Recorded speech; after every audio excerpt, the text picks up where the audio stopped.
하겠습니다. 번아웃, 완전 탈진이라는 말을 여러분 들어보셨을 겁니다. 몰입했던 일에서 육체적으로, 정신적으로 완전히 소진되어서 그냥 무기력해지는 증상을 우리는 번아웃이라고 그럽니다. 오늘 본문에 등장하는 엘리야도 이 번아웃 상태였습니다.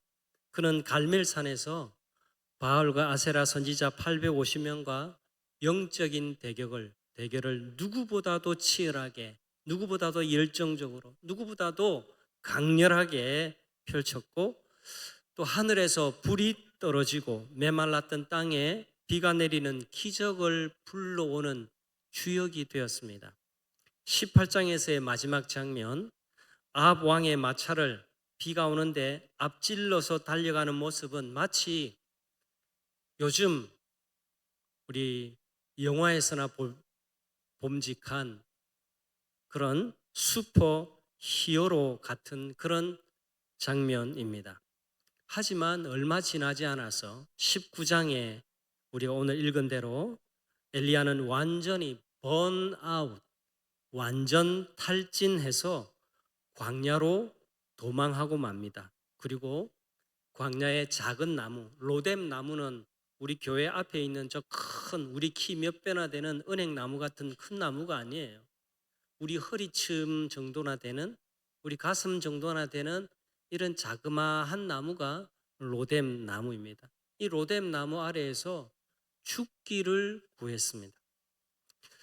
여러분, 18장과 19장을 연이어서 읽어 볼 때 어떤 엘리야가 진짜 엘리야의 모습일까요?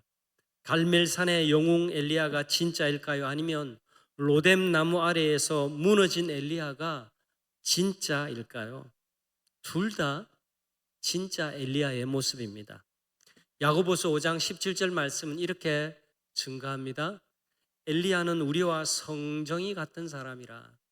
엘리야도 우리와 꼭 같은 사람이었다라고 그렇게 말씀을 전해요. 오늘 19장의 말씀을 통해서 엘리야가 왜 그토록 낙심하고 절망했는지, 왜 그렇게 번아웃하고 말았는지를 먼저 살펴보겠습니다. 그리고 더 중요한 것, 엘리야를 회복시킨 하나님의 위로가 우리와 성정이 같은, 우리와 하나도 다를 것이 없는 그 엘리야에게 임하셨다면 그 위로가 오늘 우리에게도 어떻게 임할 수 있는지에 관해서 우리가 함께 귀 기울여 보기를 원합니다. 먼저 엘리야는 왜 낙심했을까요? 사람은요, 육체적인 면이 있고 정신적인 면이 있고 영적인 면이 있습니다. 육체는 따로 있고 정신은 따로 있고 또 오늘은 주일이니까 영적인 면은 또 따로 있다? 아닙니다.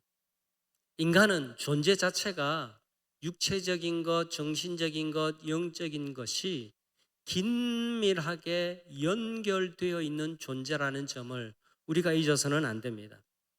엘리야의 번아웃은 이 세 가지 면에서 찾아왔습니다. 첫째는 육체적인 탈진이고, 둘째는 자기 연민에 정신적으로 이렇게 방황한 것이고, 세 번째는 영적인 시선을 잃어버린 것 때문에 엘리야는 번아웃되고 말았습니다. 한 가지씩부터 보겠습니다. 육체적인 탈진. 엘리야는 하나님께서 명하셔서 가뭄이 내리고 난 다음에 그릿 시냇가로 숨으라고 해서 그는 그릿 시냇가로 갑니다. 지금 엘리야의 몇 주간의 동선을 지금 살피고 있는 겁니다. 그릿 시냇가도 얼마 지나지 않아서 말라버리고 맙니다. 하나님께서 또 엘리야에게 명령하십니다. 너는 시돈에 있는 사르밧 과부의 집으로 가라. 내가 그를 통해서 너를 먹이리라 말씀하십니다. 그리고 또 그릿 시냇가에서 시돈 사르밧으로 이동합니다. 그리고 여기에서 갈멜산으로 가서 그 유명한 850대 1의 싸움을 하고 또 하늘에서 불이 내리게 하는 기적의 주인공의 역할을 하게 됩니다. 그러다가 이세벨의 위협을 받고 그는 또 이스라엘에서 또 달려오게 됩니다. 이런 동선을 쭉 볼 때 엘리야는 끊임없이 쉼 없이 달려왔다라는 것을 알 수가 있습니다. 그리 시냇가에서 까마귀가 가져다 주는 음식을 연명하면서 버텼던 그에게는 휴식과 회복이 절실했어요. 여러분, 우리가 알아야 됩니다. 몸이 지치면 마음도 무너지는 경우가 있다라는 겁니다. 그래서 몸을 잘 돌봐야 돼요. 내 몸의 컨디션이 어떠한지 잘 살피면서 신앙생활을 하는 것이 중요합니다. 영적인 회복을 위해서 육체를 잘 돌보는 것이 필수적입니다. 이 육체는 우리 정신과 우리 영혼의 그릇이 되기 때문에 그래요. 두 번째, 자기 연민에 엘리야는 빠지고 말았는데 이것이 번아웃의 원인이 되어집니다. 로뎀 나무 아래에서 엘리야는 하나님께 이렇게 하소연을 합니다. 하나님, 나는 내 조상보다 나은 게 하나도 없습니다. 잘 보세요. 마음이 힘들 때 자기 연민에 빠지는 경우가 종종 있는데 내 감정이, 내 생각이 자기 연민으로 흘러 들어가고 있지는 않은지 조심해서 살펴야 합니다. 왜냐하니까 자기 연민은 상황을 과장하고 스스로를 속이기 때문에 그렇습니다. 엘리야가 하나님께 하소연하기를 나는 우리 조상들보다 나은 게 하나도 없습니다 라고 말하는데 생각해 보면 하나님도 그 어느 누구도 엘리야 네 조상보다는 나아야 돼. 엘리야 너에게 모든 게 달려 있어. 아무도 그렇게 말한 적이 없습니다. 엘리야는 스스로 자기 연민에 빠지게 된 거예요. 자기 연민의 감정은 나는 희생자야. 나는 더 이상 아무것도 할 수 없어. 라는 생각을 부추기고 맹수처럼 사나운 발톱으로 내면을 갈기갈기 찢어 놓습니다. 그렇게 지금까지 영적인 영웅으로 잘 나갔는데 이세벨 왕비의 협박 한마디 때문에 이렇게 스스로 무너지고 자기 연민에 빠지고 아무도 나를 도와주지 않아. 내게 너무 힘들어. 그렇게 스스로 영적으로 방황하고 마는 겁니다. 세 번째는 바라보는 시선을 놓쳐버리는 겁니다. 갈멜산에서의 대결의 승리, 대결의 결과를 들은 아합 왕의 부인 이세벨 왕비가 이 소식을 듣고 위협합니다. 사람을 보내서 네가 죽인 바알의 제사장처럼 내가 너를 죽이지 않으면 신들이 내게 벌 위에 벌을 내리기를 원하노라. 이 말은 내가 반드시 너를 죽여주겠다. 그런 위협이고 협박이었습니다. 이제 3절 말씀을 볼까요? 그 다음 구절입니다. 같이 한번 읽어보실까요?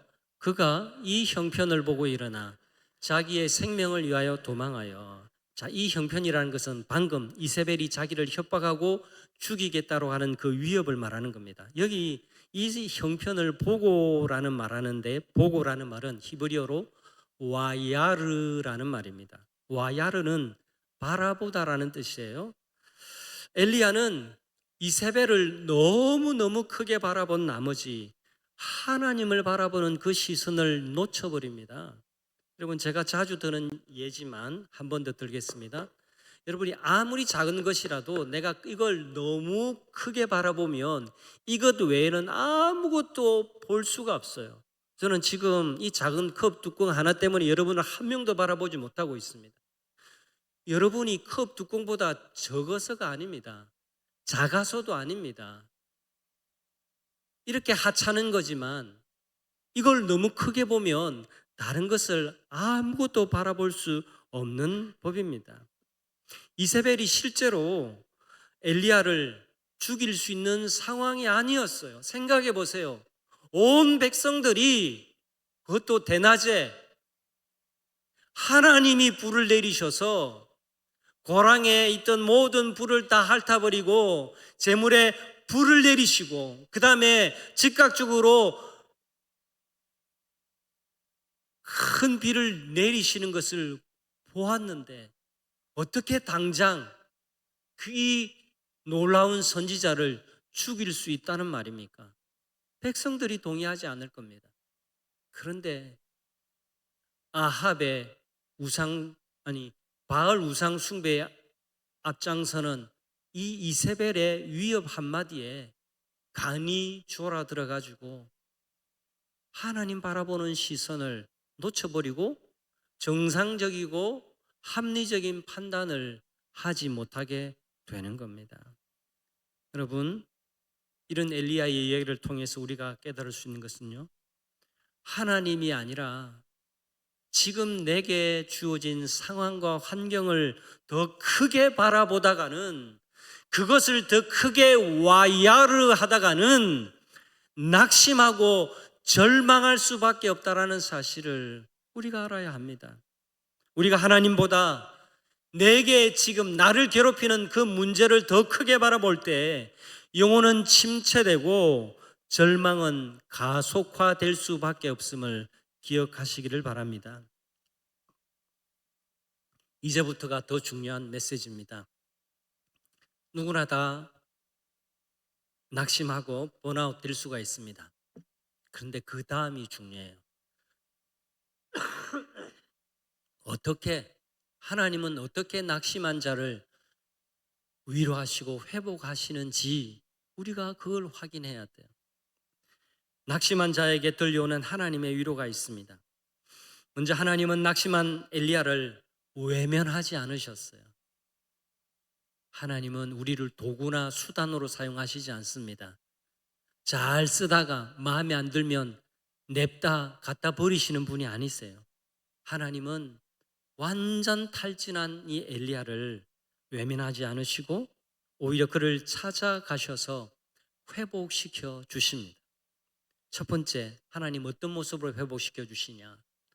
그를 어루만져 주세요. 여러분, 이 터치, 이 어루만져 준다라는 것이 얼마나 놀라운 효과가 있는지, 얼마나 큰 능력을 발휘하는지 우리가 알아야 됩니다. 5절과 7절 말씀 볼까요? 천사가 그를 어루만지며 이르되 일어나 먹으라. 그리고 6절에는 엘리야가 자다가 일어나서 또 음식을 먹습니다. 또 그리고 잡니다. 또 7절에 여호와의 천사가 또 다시 와서 어루만지며 또 말씀합니다. 일어나라, 먹으라. 엘리야는 더 이상 아무것도 할 수 없다라고 말했지만 하나님은 그를 어루만지시고 그에게 먹이십니다. 하나님은 하늘에서 우리에게 명령만 내리시는 분이 아닙니다. 하나님은 하늘에서 너희 둘 다 선교사 가라고 말씀하시면서 아무것도 공급해 주시지 아니하시고 먹이시지도 않는 분, 탈진해 있는데도 외면하고 계시는 분이 아니라는 사실을 우리가 기억해야만 합니다. 아마 오후에 그 메시지가 준비되었는지 모르겠지만 하나님이 놀랍게 어루만지시고 또 세밀하게 다가가셔서 위로해 주시는 많은 일들이 있었을 줄 믿습니다. 하나님은 가까이 오셔서 우리의 상처를 보듬으시고 위로하는 분이시라는 사실을 기억하십시오. 여러분, 우리가 느끼지 못해서 그렇지 하나님이 천사를 보내셔서 여러분을 어루만지시고 위로하시고 격려하시고 또 북돋아 주시는 때가 얼마나 많은지 모릅니다. 여러분의 영안이 열리시고 어루만져 주시는 하나님을 만나시기를 축복합니다. 하나님은 또 어떻게 위로해 주시느냐? 함께 계신다고 확신을 주세요.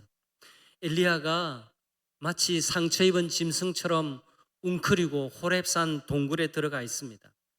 남자들이 주로 무슨 일이 생기면 동굴에 들어간다라고 하는데요. 남자고 여자고 다 마찬가지입니다.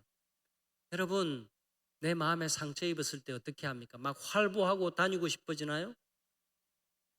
내 굴에 들어가서 혼자 조용히 있고 싶어집니다. 그런다고 문제가 해결되지 않는데 말입니다. 우리는 모두 상처 입으면 굴에 들어가서 웅크리고 있기를 잘합니다. 그런데 거기에 하나님이 찾아오세요. 그리고 질문하십니다. 찾아오십니다. 질문하십니다. 뭐라고? 두 번이나 엘리야에게 물으세요. 이 물으시는 하나님의 질문이 바로 여러분을 향한 하나님의 질문이라는 것을 여러분 믿으시고 받아들이시기를 바랍니다. 엘리야야, 너는 여기에서 무엇하고 있니? 너는 여기에서 무엇하고 있니? 여기에서라는 말에 주목해 주시기를 바랍니다. 하나님이 거기가 아니라 여기라고 말씀하세요. 이 말씀은 하나님이 내내 그와 함께 계시고 그 곁에 머물러 있고 계시다라는 겁니다. 하나님이 가끔 찾아오셔서 그냥 멀리서 지켜만 보고 계시는, 너 거기서 뭐해 도대체, 이렇게 따지시는 분이 아니라 엘리야야, 엘리야야, 네가 여기서 왜 이러고 있니? 지금 이 모습은 너의 진정한 모습이 아니다라고 그를 안타까워하고 계시는 겁니다. 성도 여러분, 엘리야가 있는 그 동굴에, 바로 그곳 절망과 낙심의 동굴 안에 하나님이 지금 함께하고 계시다라는 것을 뜻하고 있습니다. 성도 여러분, 하나님은 우리가 숨어버린 인생의 동굴 안까지 들어오셔서 동행해 주고 계심을 믿으시기를 바랍니다. 지금은 멀쩡해서 내가 교회 왔다 갔다 하는 것 같지만 여러분 개개인적으로 다 자신의 동굴 속에 들어가서 아무도 모르게 신음하며 거기서 웅크리고 그렇게 또 아무런 일 없는 것처럼 또 하나님 앞에 나오는 분들도 계실 겁니다. 여러분, 오늘 말씀을 여러분 자신에게 주시는 하나님의 말씀으로 받으시기를 축복합니다. 그 동굴에서 하나님의 음성을 들으십시오. 사랑하는 아들아, 딸아, 네가 여기에서 무엇을 하고 있니?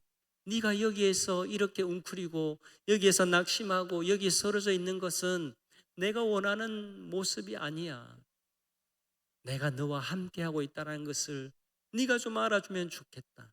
내가 이전부터 너와 함께하고 있었어. 지금도 너와 함께하고 있음을 잊지 않기를 바란다. 우리 주님이 말씀해 주시는 겁니다. 세 번째, 우리 하나님은 어떻게 위로하시느냐? 조용한 소리로 말씀하십니다. 하나님이 굴 속에 있는 엘리야에게 이렇게 말씀하세요. 엘리야야, 이제 나와라. 나와서 산 위에 서라. 엘리야야. 여러분, 햇볕을 꼭 쬐이세요. 집에만 계시지 말고 하루 한 번씩 교회 오세요. 우리 반송에서 제일 핫한 핫플레이스 중에 하나가 동부산 교회입니다. 맞지요? 네. 오세요.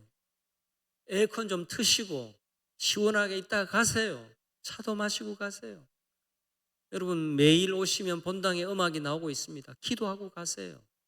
하나님 만나고 가세요. 여러분, 하나님이 동굴 속에 있는 엘리야를 불러내셔서 산 위에 서게 하시고 이렇게 말씀합니다. 엘리야야, 너 잘 봐. 내가 지나갈 거야. 잘 봐. 그리고는 강한 바람이 부는데 바위를 부술 정도의 강한 바람이었습니다. 근데 그 바람이 지나가고 난 다음에도 하나님 보이지 않았습니다. 그 다음에 지진이 막 산을 뒤흔드는 지진이 온 땅을 뒤흔들었지만 그 지진 뒤에도 하나님 나타나시지 않았습니다. 그 다음에 불이 붙습니다. 여러분, 산에서 화염이 막 솟구치고 불이 막 삼키려고 하는 그 장엄한 광경 속에도 하나님이 계시지 않았습니다. 그리고 이 모든 일들 뒤에 모든 장면에 하나님 계시지 않았지만 장엄한 현상 후에 조용한 세미한 소리가 들리기 시작합니다. 엘리야가 깨닫습니다. 여기에 말하는 소리라는 것은 그냥 잡음 소음이 아니에요. 음성을 말하는 겁니다. 세미한 하나님의 음성, 하나님이 이 조용한 음성 속에 계셨다라는 것을 엘리야가 느끼게 됩니다. 성도 여러분, 엘리야의 이야기를 계속해서 한번 생각해 보세요. 하나님은 여전히 갈멜산에서 불을 내리신 것처럼 불을 내리실 수 있는 분이지만 엘리야의 회복을 위해서 선택하신 방법은 조용한 세미한 소리였습니다. 그리고 그 음성의 실제는요, 뒤이어서 하나님께서 들려주시는 말씀 속에서 드러납니다. 하나님이 그 뒤에 계속해서 말씀하시는데 뭐라고 말씀하시냐? 크게 요약하면 두 가지입니다. 엘리야야, 너 혼자뿐이다라고 지금 하소연하고 낙심하고 괴로워하고 있지만 내가 너의 뒤를 잇도록 엘리사를 준비시켜 놓았어. 네 사역이 너에게 끝나는 게 아니라 내 뒤를 이을 엘리사를 네가 만나라, 그렇게 말씀하십니다. 그리고 또 하나, 하나님, 나 혼자만 남았습니다. 아무도 없고 저뿐입니다. 제가 어떻게 내 조상보다 낫습니까? 라고 이렇게 불평하지만 엘리야야, 네가 모르는 게 있는데 내가 또 다른 엘리야, 또 다른 엘리야, 너와 같은 바알에게 무릎 꿇지 않고 바알에게 숭배하지 않던 너와 같은 선지자 7,000명을 내가 준비해 놓았다. 여러분, 이건 하루아침에 되는 것이 아니라 하나님이 엘리야가 사역한 그 모든 시간 속에서 하나님이 함께 일하고 계셨다라는 것을 보여주는 내용입니다. 엘리야는 나만 남았습니다라고 말했지만 하나님은 이미 새 일을 조용히 행하고 계셨던 겁니다. 하나님의 새 일이 뭘까요? 하나님의 새 일은 준비된 사람, 엘리야의 동력자들입니다. 여러분, 하나님의 조용한 음성에 귀를 기울이시기를 바랍니다. 사랑하는 성도 여러분, 우리가 낙심하는 이유는 때로 육체의 피로 자기 연민 그리고 하나님을 향한 시선을 놓쳤기 때문에 그래요. 내가 육체가 너무 피곤한가? 내가 너무 자기 연민에 빠져 있지는 않는가? 내가 바라봐야 할 곳을 바라보지 못하고 시선을 놓치고 우왕좌왕하고 있지 않는가? 자신의 낙심의 이유를 잘 발견해 보시기를 바라고, 내 절망이 왜 찾아왔는지, 내가 이토록 지치고 번아웃 되는 건 무슨 이유 때문인지 그 진단부터 스스로 해보시기를 바랍니다. 여러분, 그러나 기억하십시오. 우리가 때때로 낙심하고 때때로 피곤해서 번아웃에 이른다 할지라도 하나님은 우리를 어루만져 주시고 또 함께 하신다는 그 확신의 말씀을 주시며 변함없이 조용한 음성으로 우리에게 말씀하시는 살아계신 하나님이시라는 사실을 잊지 마시기를 바랍니다. 그 조용한 음성은 오늘날도 우리에게 들려옵니다. 여러분의 삶 속에서도 우리 하나님이 지금도 세미한 소리로 속삭여주고 계시다라는 것을 믿으시기를 바랍니다. 너는 지금 여기에서 무엇을 하고 있니? 다시 힘을 내렴. 우리 하나님이 여러분에게 세미한 음성으로 말씀하고 있음을 믿으시기를 바랍니다. 이 음성에 귀를 기울이고 그분의 위로와 능력 안에서 새 힘을 얻어서 일어서는 한 주간 되시기를 우리 주님의 이름으로 축원합니다. 아멘. 우리 다 함께 자리에 일어나셔서